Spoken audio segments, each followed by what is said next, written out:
রবীন্দ্রনাথ জাতীয় যুব কেন্দ্রের পক্ষ থেকে পুলিশ দিবস পালন করা হলো হলদিবাড়িতে। বৃহস্পতিবার পুলিশ দিবস উপলক্ষে প্রথমে রবীন্দ্রনাথ জাতীয় যুব কেন্দ্রের ছাত্রছাত্রী ও শিক্ষকরা হলদিবাড়ি থানায় গিয়ে সমস্ত পুলিশ আধিকারিকদের স্মারক দেন এবং মিষ্টি খাওয়ান। তারপর হলদিবাড়ি থানা ও রবীন্দ্রনাথ জাতীয় যুব কেন্দ্র মিলিত হয়ে হলদিবাড়ি থানার থেকে একটি শোভাযাত্রা বের করে হলদিবাড়ি শহরের ট্রাফিক মোড়ে যান। তারপর সেখানে সেভ ড্রাইভ সেভ লাইফ কর্মসূচি নিয়ে জনসাধারণকে সচেতনতার বার্তা দেওয়া হয়।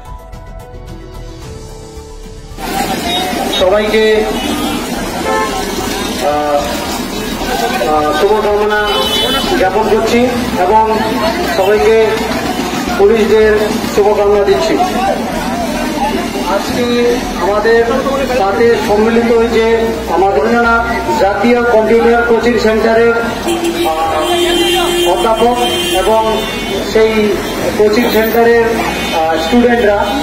তারা আমাদের সাথে একসাথে হয়ে আমাদের আজকে যে এই অনুষ্ঠান এবং সেভ ড্রাইভ সেভ লাইফ কর্মসূচিটাকে সফল করার জন্য আমাদেরকে যোগদান করেছে, তার জন্য ওনাদেরকে আমি ধন্যবাদ দিচ্ছি। এবং আজকে দিন আমরা যে পরিষেবা আপনাদেরকে দিচ্ছি সেটা আমাদের ডিউটি, সেটা আমাদের সব ঠিকই আছে, কিন্তু আমরা যে পরিষেবা দিচ্ছি তাতে আমাদের কিছু লাগবে না,